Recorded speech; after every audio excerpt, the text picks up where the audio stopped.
माधव गर्मी से बचने के लिए एक तालाब के पास पेड़ की छांव में बैठ जाता है कि तभी उसका बेटा राहुल आता है। पिताजी, पिताजी, मुझे बहुत गर्मी लग रही है और अगर आपने कुछ नहीं किया तो मैं भी माँ की तरह आपको छोड़कर चला जाऊंगा। जिस तरह उन्होंने आपको ठुकरा दिया, आप ना ही एक अच्छे पिता बन पाए और ना ही एक अच्छे पति। ये कैसी बातें कर रहा है राहुल बेटा? मुझे बेटा मत कहिए। अगर आप मुझे इस गर्मी से छुटकारा नहीं दिला सकते तो आपने मुझे पैदा ही क्यों किया? राहुल गुस्से में कुछ कह ही रहा होता है कि तभी माधव जोरदार थप्पड़ राहुल को मार देता है और घने जंगलों की तरफ चला जाता है और जंगल में जाकर सोचने लगता है। अब मुझे जीने का कोई हक नहीं है। मैं अपने बच्चों को इस गर्मी से राहत नहीं दे सकता और अब तो वो भी मुझे छोड़कर जाने की बात कर रहा है। मुझे मर जाना चाहिए। मुझे मर जाना चाहिए। माधव ये सोच ही रहा होता है कि तभी उसे एक पेड़ के नीचे से चमकती हुई मिट्टी दिखाई देती है। ये मिट्टी कैसी है? मैंने तो ये मिट्टी आज से पहले कभी नहीं देखी। फिर जैसे ही वो मिट्टी को छूता है तो उसकी आंखें फटी की फटी रह जाती है।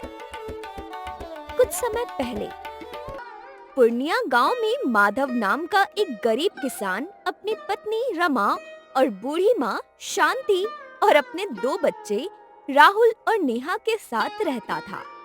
खेत में कड़ी मेहनत करने के बाद भी धूप की वजह से सारी फसलें खराब हो जाया करती थी। एक दिन माधव कड़ी धूप में पसीने से लथपथ खेतों में काम कर रहा होता है। हाय रे, ये गर्मी तो दिन प्रतिदिन बढ़ती ही जा रही है।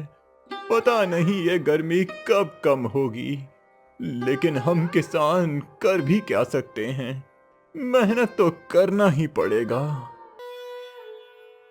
माधव पसीना पोंछते हुए फावड़े को एक तरफ रख देता है और खुद से कहने लगता है। सुबह से ये फावड़ा चलाते चलाते गला सूख गया है और आसपास तो पीने की एक बूंद तक नहीं है। चलो, अब घर जाता हूँ। बाकी का काम कल आकर करूँगा। माधव थका हारा पसीने से लथपथ लड़खड़ाते हुए अपने घर आ पहुंचता है। जैसे ही वो घर पहुंचता है तो देखता है कि उसका घर गर्मी की वजह से आग की तरह तड़प रहा है। ये क्या? हमारा घर तो आग की तरह तप रहा है। यहाँ कितनी गर्मी है। गर्मी से बुरा हाल हो रहा है। अरे, इतने समय में आपको इतनी गर्मी लग रही है तो सोचिए हम लोग दिन भर यहाँ कैसे रहते हैं। देखो भाग्यवान, अभी बहस करने की मेरे अंदर शक्ति नहीं बची है। जल्दी से थोड़ा ठंडा पानी ला दो ताकि मुझे सुकून मिल सके और मेरी सांस में सांस आ जाए। सुबह से खेत में मेहनत करते करते बिल्कुल टूट गया हूँ। जल्दी लाओ पानी। अच्छा ठीक है, अभी लाती हूँ। फिर रमा घर के अंदर जाती है और मटकी में पानी देखती है, पर मटकी में एक बूंद तक पानी नहीं होता। रमा माधव के पास जाती है और माधव से कहती है, घर में तो एक बूंद भी पानी नहीं है। मैं अभी पड़ोसन शांता से लेकर आती हूँ। ठीक है, जाओ, थोड़ा जल्दी आना। माधव उदास मन से बाहर की तरफ देखने लगता है। खेत से थका हारा आया हूँ। सभी के घर में पंखा, एसी, कूलर चल रहे होंगे, लेकिन मेरे घर में तो यहाँ ढंग से एक गिलास ठंडा पानी तक नहीं है। तो ये एसी कूलर के सपने कहाँ से देख पाऊंगा? हे भगवान, ऐसा झुलसाने वाला जीवन कब तक दोगे? माधव परेशान होकर पसीने से लथपथ दरवाजे पर बैठ जाता है और रमा पानी लेने कामिनी के घर पहुंचती है। जैसे ही कामिनी रमा को देखती है तो वो रमा से कहती है, अरे रमा बहन, तुम यहाँ क्या कर रही हो? कामिनी, हमारे यहाँ पानी खत्म हो गया है वो अभी थके हारे खेत से लौटे हैं। उनका गर्मी से बहुत बुरा हाल है। एक गिलास ठंडा पानी मिल जाएगा क्या? बड़ी मेहरबानी होगी। रमा की बात सुनकर कामिनी को गुस्सा आ जाता है। वो गुस्से में कहने लगती है, अरे तुम्हारे पति थके हारे खेत से लौटे हैं तो इसमें मैं क्या करूं? तेरे पति ने या तूने मेरे ऊपर कोई एहसान किया है क्या जो तुझे ठंडा पानी दे दूं? चल जा यहाँ से। मैं तुझ जैसे भिखारियों को पानी नहीं दूंगी। देखो बहन, ऐसा मत बोलो, मेरे पति को बहुत प्यास लगी है, बस थोड़ा सा पानी दे दो। अगर तेरे पति को प्यास लगी है तो इसमें मैं क्या करूं? जा जा कहीं और जा, कहीं और से पानी मांग ले। और वैसे भी अगर मैंने तुझे पानी दिया और मेरे पति को पता चल गया तो वो मुझे घर से निकाल देंगे। ये कहकर कामिनी घर के अंदर चली गई और रमा वहीं दरवाजे पर खड़ी रह गई। रमा की आंखों से आंसू गिरने लगते हैं। वो थक कर अपने घर लौटती है और रमा को खाली हाथ देखकर माधव कहने लगता है, क्या हुआ रमा, पानी नहीं लाई? कैसा पानी? कौन सा पानी? अरे तुमने तो मुझे पूरे मोहल्ले में बदनाम करके रखा है। तुम्हारी वजह से आज मुझे लोगों की उल्टी सीधी बातें सुननी पड़ी। रमा गुस्से में लोटा पटक देती है। वो कामिनी अपने फ्रिज की धौंस मुझे दिखा रही थी और देखो उसने थोड़ा सा भी पानी नहीं दिया और मुझे जलील करके रख दिया। आखिर कब तक हम ये गरीबी वाला जीवन जीते रहेंगे? मैं थक गई हूँ इस गरीबी वाले जीवन से। माधव चुपचाप रमा की बातें सुनता रहता है और उसकी बात का कोई जवाब नहीं देता। सबके यहाँ कूलर है, पंखे हैं, एसी है और हमारे पास ना ही ढंग का एक पंखा है और ना ही कूलर है और ना ही एक बूंद ठंडा पानी पीने को मिलता है। मैं अब और इस गरीबी वाले जीवन में नहीं रह सकती। देखो भाग्यवान, मैं मेहनत तो करता हूँ, अब अगर किस्मत साथ नहीं दे रही तो इसमें मैं क्या कर सकता हूँ? मैं तुम्हारी बकवास भरी बातें अब और नहीं सुनने वाली।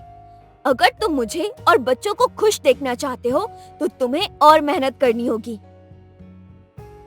माधव कुछ कहने की कोशिश करता है पर रमा उसे टाल देती है। जल्दी से जल्दी हमारे लिए नया पंखे का इंतजाम करो। मैं अब और इस गरीबी और जहन्नुम भरी जिंदगी में नहीं रह सकती। रमा गुस्से में आग बबूला होकर कमरे के अंदर चली जाती है।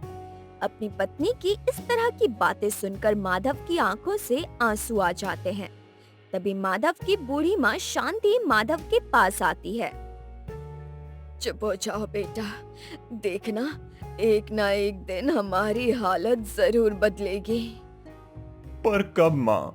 मैं अब थक गया हूँ, अपनी पत्नी और बच्चों की छोटी सी ख्वाहिशें तक पूरी नहीं कर पाता। इतने में माधव का बेटा राहुल वहाँ आ जाता है और माधव से कहने लगता है, पिताजी मुझे कूलर चाहिए। मेरे सब दोस्तों के पास कूलर है, बस हमारे पास ही नहीं है। बेटा ये कैसी जिद है? पिताजी की हालत तो देखो, वो अकेले कितना करेंगे। थोड़ा सब्र रखो, तुम्हारे पिता मेहनत करेंगे तो जरूर तुम्हारे लिए कुछ ना कुछ लेकर आएंगे। हर साल आप यही कहती हैं दादी, पर अब मैं और सब्र नहीं कर सकता। मुझे कूलर चाहिए तो चाहिए। राहुल गुस्से में माधव के करीब जाकर खड़ा हो जाता है। सबके पिताजी अपने बच्चों की सारी ख्वाहिशें पूरी करते हैं, लेकिन मेरे पिता तो ढंग से 2 वक्त की रोटी का भी इंतजाम नहीं कर पाते।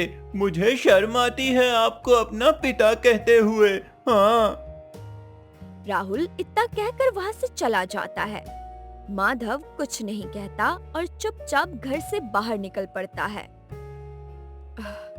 मेरा बेटा कितना परेशान है, फिर भी भगवान हमारी सुनता क्यों नहीं?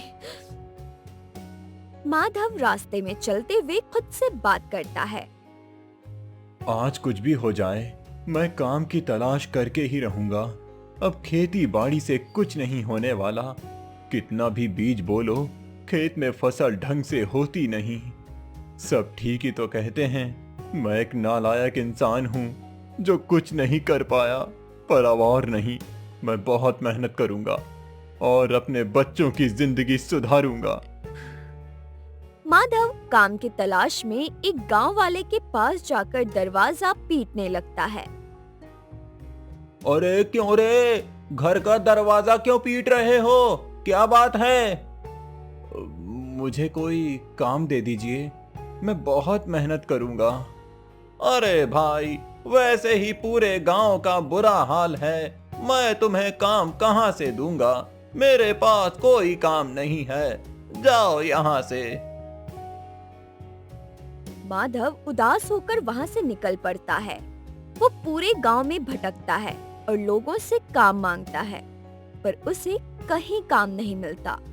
ऐसे ही धीरे धीरे दिन बीतते हैं और गर्मी दिन प्रतिदिन बढ़ती जाती है।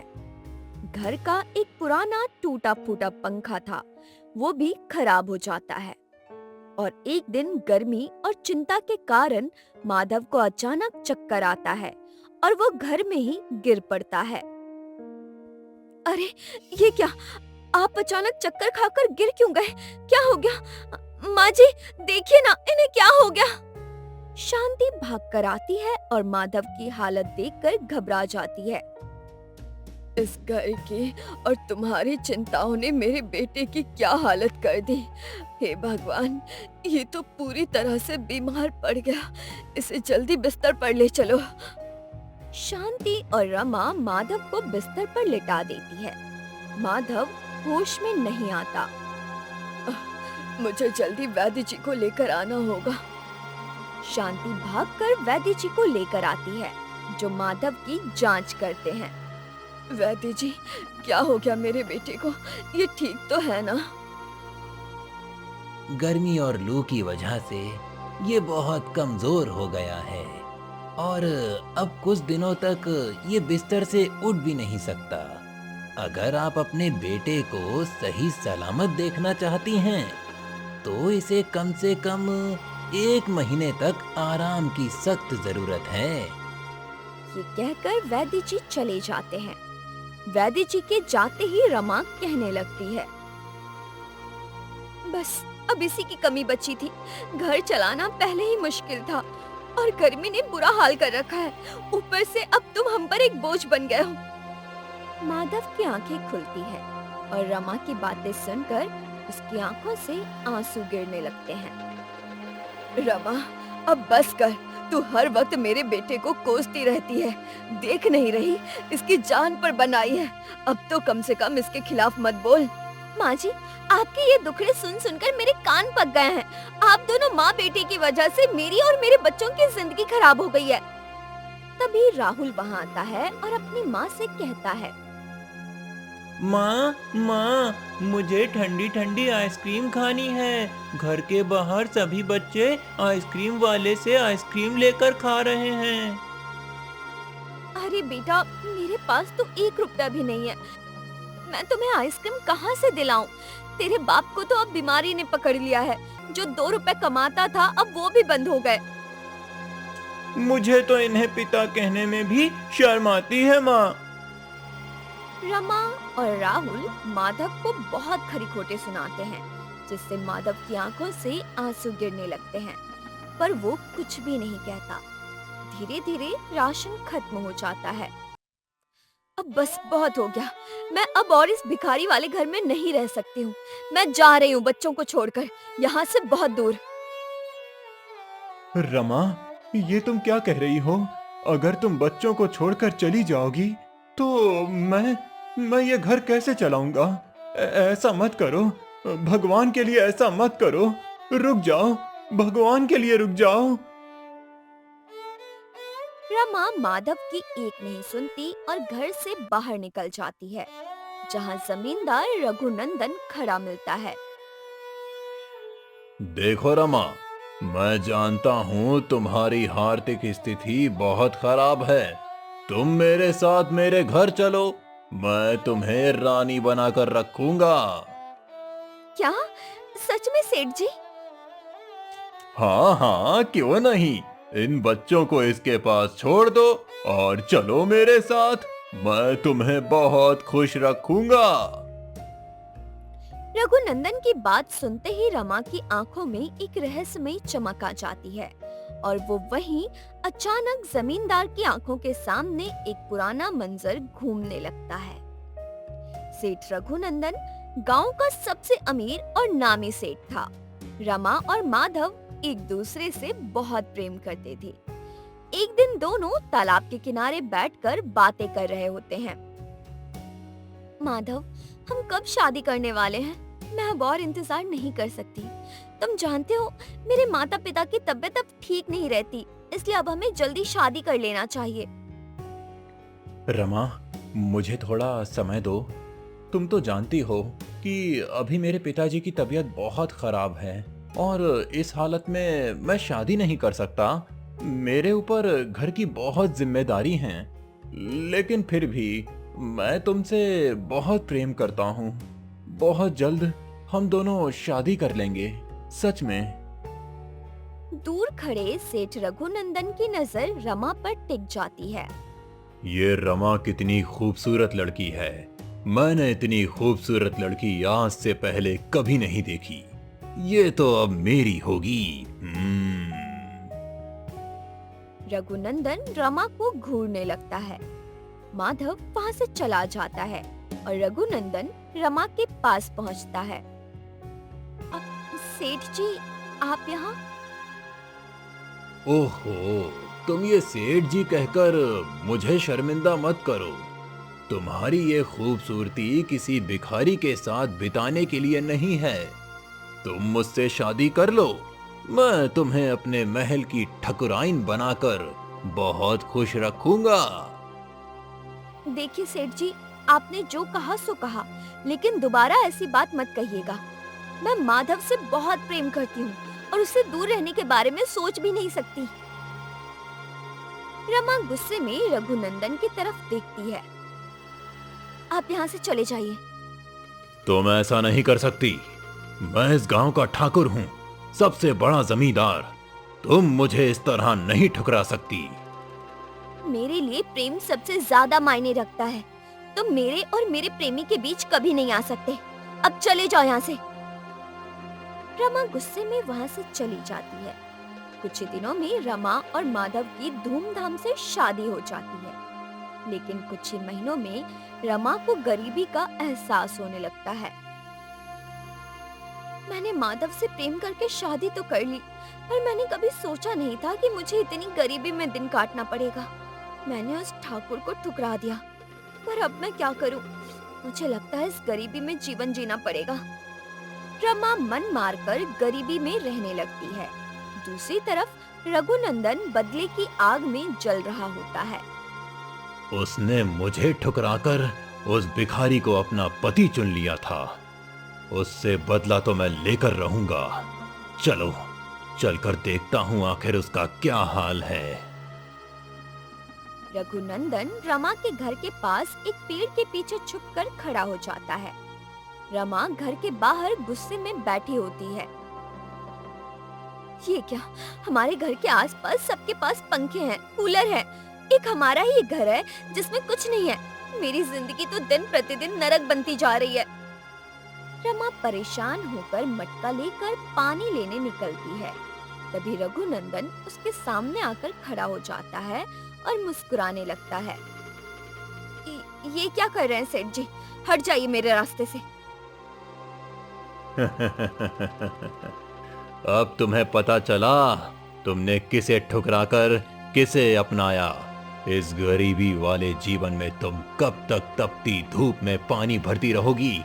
अगर तुम मेरी पत्नी होती तो आज तुम्हारे आगे पीछे कई नौकर चाकर घूमते। तुम्हारे नाजुक पैरों में कितने कांटे चुभे हैं। ये सब तुम्हें शोभा नहीं देता शोभा। अब क्या कर सकते हैं जमींदार साहब? मैं आपको ठुकरा कर अब पहले से ही पछता रही हूँ। काश मैंने आपकी बात मान ली होती तो आज मुझे ये गरीबी नहीं झेलनी पड़ती। मैं थक गई हूँ इस गरीबी भरे जीवन से, लेकिन अब कुछ नहीं हो सकता। इतना कहकर रमा आगे चली जाती है। चलो, ये भी अब रास्ते पर आ रही है। अब बस किसी तरह इसके मन में और जहर भरना है ताकि ये अपने पति और बच्चों को छोड़कर मेरे पास आ जाए। धीरे धीरे वक्त बीतता है। गर्मी बढ़ी और गरीबी रमा को अंदर से तोड़ देती है। उसे अब जमींदार की बातें सही लगने लगती है। एक दिन रमा सड़क पर परेशान होकर चलते हुए खुद से कहती है, अब मुझे उसके पास जाना ही होगा। मैं अब ये सब बर्दाश्त नहीं कर सकती। रमा सीधा जमींदार रघुनंदन के पास पहुंचती है। उसे देखते ही रघुनंदन मुस्कुराने लगता है। अरे रमा, तुम यहाँ? सब ठीक तो है ना? मैं तुम्हारे साथ रहने को तैयार हूँ। बताओ बताओ मुझे अब क्या करना होगा। पहले अपने घर जाओ और उनसे सारे रिश्ते तोड़ दो। अपने बच्चों को भी छोड़ दो, तब मैं तुम्हें अपनाऊंगा। ठीक है, अगर अपनी जिंदगी फिर से शुरू करने का यही एक रास्ता है तो मैं ये करने को तैयार हूँ। जमींदार रमा को देखकर मुस्कुराने लगता है।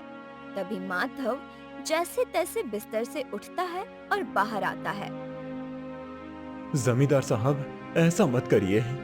रमा, तुम ऐसा नहीं कर सकती, नहीं कर सकती ऐसा। अगर तुम मुझे छोड़कर चली गई तो बच्चे कैसे रहेंगे? मेरी माँ, घर परिवार, सबका तो ख्याल करो रमा, समझो रमा। बहू, तुम ये क्या कर रही हो? मत करो ऐसा अनर्थ। तुम्हारे बगैर बच्चे कैसे रहेंगे? बस बहुत हो गया। मुझे अब आप लोगों के बारे में कुछ नहीं सोचना। मैंने जो कह दिया सो कह दिया। रमा एक पल के लिए भी पीछे मुड़कर नहीं देखती और वहां से चली जाती है। अब बीमार माधव को मजबूरन बिस्तर छोड़ना पड़ता है। अब मुझे अपने बच्चों को एक बेहतर जिंदगी देनी ही होगी, चाहे इसके लिए मुझे कुछ भी क्यों ना करना पड़े। माधव काम की तलाश में फिर से भटकता है, पर उसे कहीं काम नहीं मिलता और उसके बच्चे भी धीरे धीरे बीमार पड़ने लगते हैं गर्मी की वजह से। आखिरकार वो वापस जमींदार रघुनंदन के पास ही काम मांगने पहुंचता है। अरे, तुम यहाँ? अभी तो तुम्हारी पत्नी को विदा किया है, अब तुम यहाँ क्या लेने आए हो माधव? जमींदार साहब, मुझे माफ कर दीजिए। मुझे पता है मैं किस मुंह से यहाँ आया हूँ, पर मेरे बच्चे गर्मी से तड़प रहे हैं। नेहा और राहुल बीमार हैं, उन्हें लू लग गई है। तो मैं क्या करूं? मुझे बस एक पुराना पंखा या कूलर दे दीजिए। बदले में मैं जिंदगी भर आपके यहाँ गुलामी करूंगा। मेरे बच्चों को बचा लीजिए जमींदार साहब, मेरे बच्चों को बचा लीजिए। ओ, पंखा चाहिए, कूलर चाहिए? अरे, जिसकी खुद की पत्नी उसे ठुकरा कर मेरे पास आ गई, वो अब मुझसे खैरात मांगने आया है। रघुनंदन की आवाज सुनकर पास से गुजर रहे गांव वाले वहां इकट्ठा होते हैं और माधव को देखकर कानाफूसी करने लगते हैं। देखो देखो, कैसा इंसान है, खुद की पत्नी को खुश नहीं कर पाया और अब यहाँ भीख मांग रहा है। अरे, जिसकी बीवी उसे छोड़कर जमींदार के पास चली गई, उसे तो डूब मरना चाहिए। ऐसे इंसान को तो जीने का हक ही नहीं है। सुना माधव तुमने? पूरा गांव तुम पर थूक रहा है। जो मर्द अपने बच्चों को ठंडी हवा तक नहीं दे सकता और जिसकी बीवी दूसरे के घर की शोभा बन गई, उसे मैं काम क्या, एक फूटी कौड़ी भी नहीं दूंगा। हाँ। गांव वालों, मुझ पर रहम करो। मैं नालायक हो सकता हूँ, पर मेरे बच्चे बेकसूर हैं। वो गर्मी से मर जाएंगे, सच में।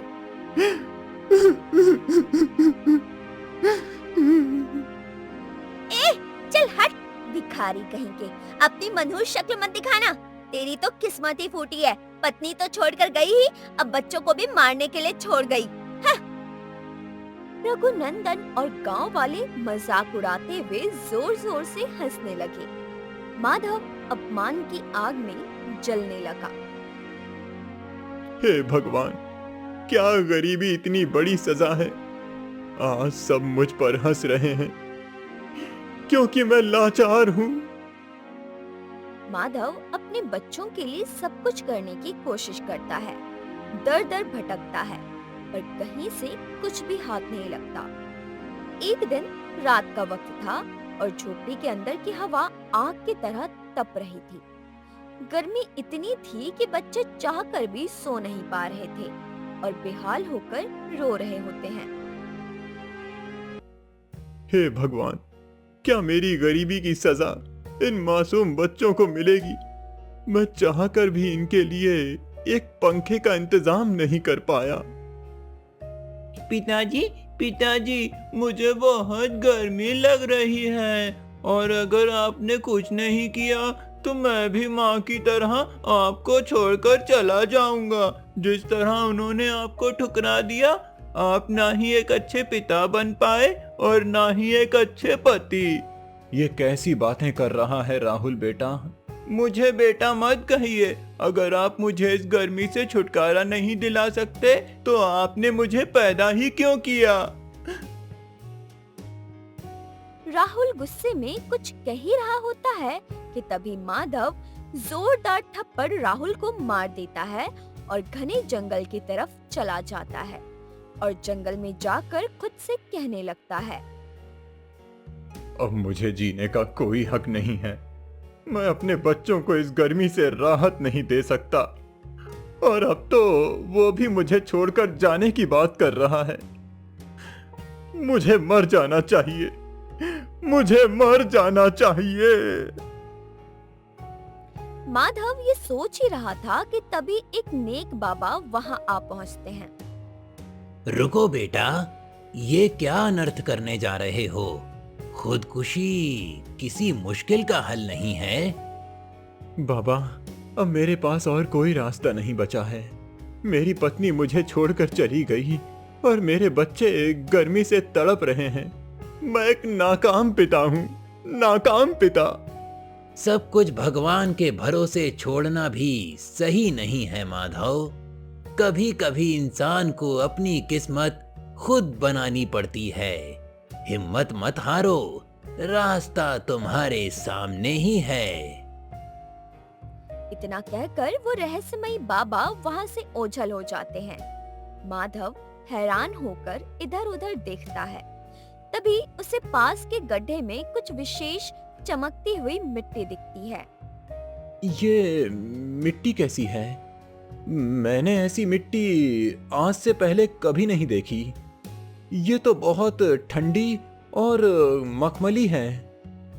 माधव उस मिट्टी को छूता है तो उसे एक अजीब सी ठंडक का एहसास होता है। हाँ, अब मुझे समझ आया। अगर मैं इस मिट्टी से कुछ नया बना सकूं, तो शायद मेरे बच्चों का दुख दूर हो जाए। मुझे अब खुद कुछ करना ही होगा।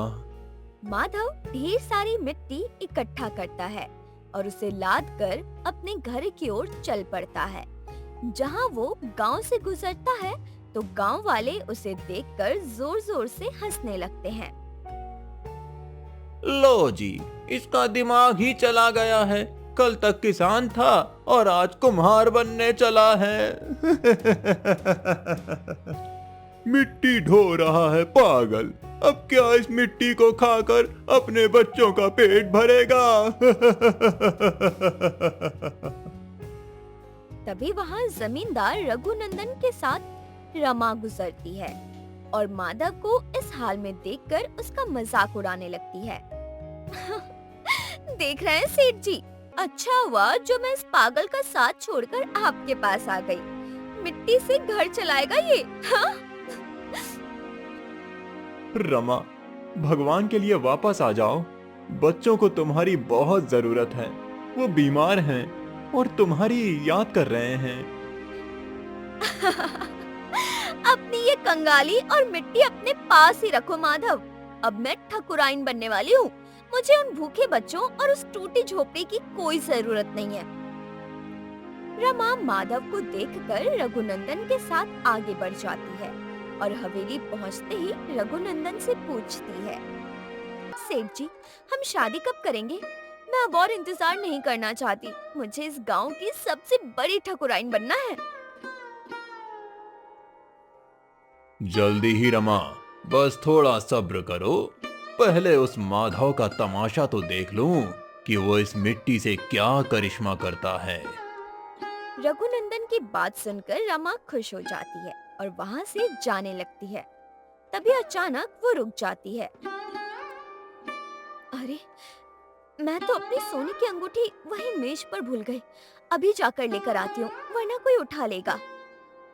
जैसे ही रमा वापस रघुनंदन के कमरे की तरफ मुड़ती है, तो वो देखती है कि रघुनंदन अपने एक वफादार नौकर से कानाफूसी कर रहे थे। बस कुछ समय और, उसके बाद मेरा बदला पूरा हो जाएगा। इस औरत ने सालों पहले मुझे ठुकराया था। अब इसे अपनी उंगलियों पर नचाकर 20 सड़क पर खड़ा करूंगा। अब मेरा कलेजा ठंडा होगा, ठंडा। अरे, ये क्या कह रहे हैं सेठ जी? बदला? और किसे बीच सड़क पर खड़ा करने की बात कर रहे हैं? नहीं नहीं, शायद मुझसे सुनने में कुछ गलती हुई है। वो तो मुझसे प्रेम करते हैं। वहीं दूसरी तरफ माधव एक चमत्कारी मिट्टी को गूंथकर एक बड़ा सा मिट्टी का कूलर तैयार करता है, जो दिखने में बहुत सुंदर लगता है। वो उसमें चारों तरफ छेद करके घास लगाता है और ऊपर लकड़ी की एक छोटी पंखुड़ी फिट कर देता है। अगर इस मिट्टी में सच में ठंडक है, जो मैंने पहाड़ी पर महसूस की थी, तो ये जरूर काम करेगा। माधव उसमें ठंडा पानी डालता है और जैसे ही पंखुड़ी को घुमाता है, उसमें से बर्फ जैसी ठंडी हवा निकलती है। वो मिट्टी का कूलर पूरे कमरे को ठंडा कर देता है। पिताजी, ये तो सच में कमाल हो गया। ये तो बहुत ही ठंडी हवा दे रहा है। मुझे तो यकीन ही नहीं हो रहा। सच में पिताजी। सच में बेटा, ये तो कमाल हो गया। लगता है माँ, अब हमारी गर्मी के दिन खत्म होने वाले हैं। देखो, ये मिट्टी का कूलर कितनी ठंडी हवा दे रहा है। माधव अपनी माँ और राहुल को प्यार से देखता है, जो बातें करते करते उसी ठंडी हवा में सो जाते हैं और उन्हें पता ही नहीं चलता। माधव को उन सबको चैन से सोता देख सुकून की सांस आती है। हे भगवान, आपका लाख लाख शुक्र है। आज कितने दिनों के बाद मेरे बच्चे चैन से सो रहे हैं। अब मुझे यकीन हो गया है कि मेरे दिन बदलने वाले हैं।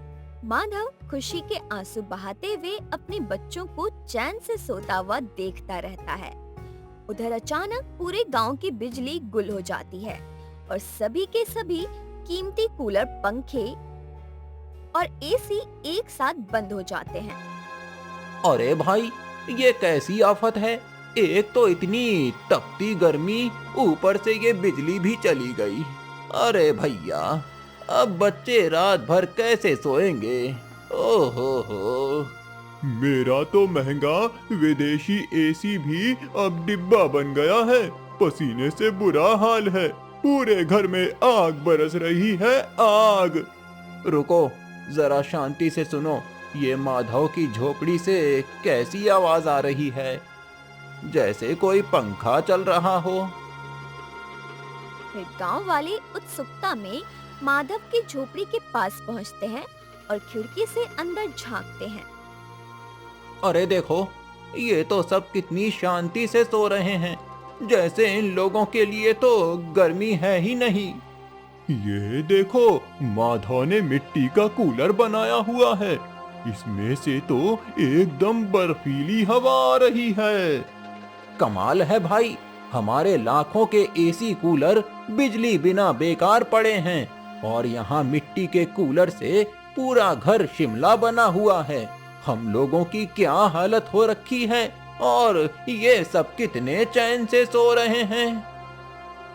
गांव वाले अचंभे में माधव के उस मिट्टी के कूलर को देखते रह जाते हैं, जो बिना बिजली के पूरे घर को ठंडा कर रहा था।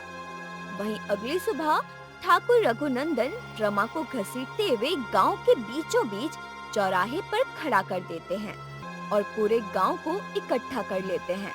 सेठ जी, आज तो मेरा सपना पूरा होने वाला है। क्या आज आप सबके सामने मेरी मांग भरेंगे और मुझसे शादी करेंगे? शादी? और तुझसे? देखो गांव वालों इस औरत को, जो महलों के लालच में अपने बीमार पति और बच्चों को छोड़कर मेरे पास आ गई थी। आज वो समय आ गया है जब मैं अपना हिसाब पूरा करूंगा। मुझे याद है, कुछ साल पहले इसी चौराहे पर तूने मुझे ठुकराकर मेरा अपमान किया था। ये आप क्या कह रहे हैं सेठ जी? आपने तो कहा था कि आप मुझे रानी बनाकर रखेंगे।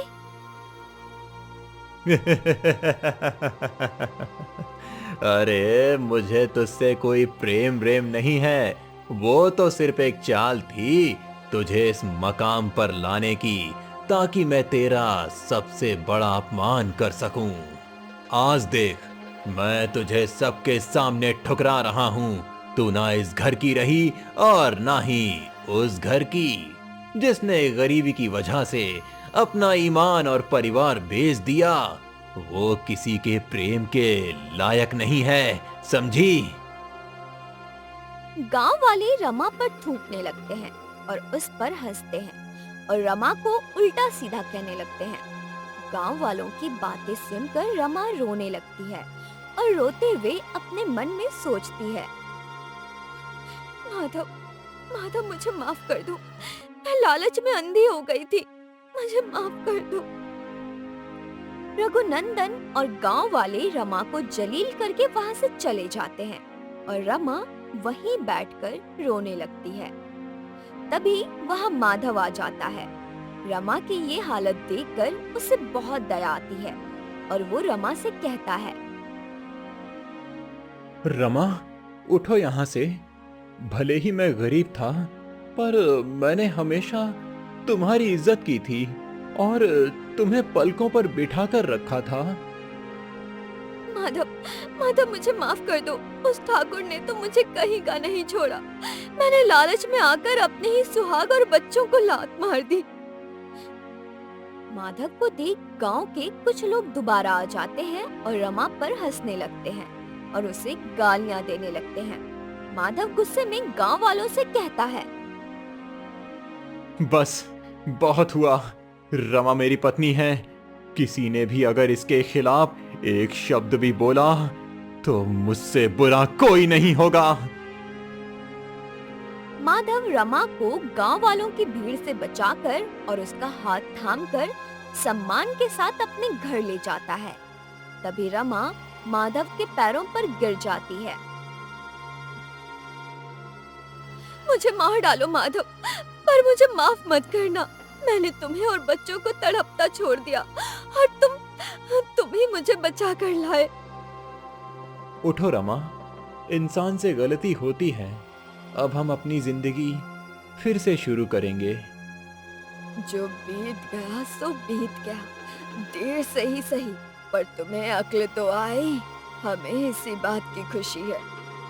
माँ जी, मुझे अपनी गलती का बहुत पछतावा है। मैंने सिर्फ पैसों की लालच में आकर आप सबको छोड़ दिया था। उधर गांव में बिजली की किल्लत और बढ़ जाती है। पूरे गांव के महंगे कूलर और पंखे बिजली ना होने की वजह से बंद पड़ गए थे।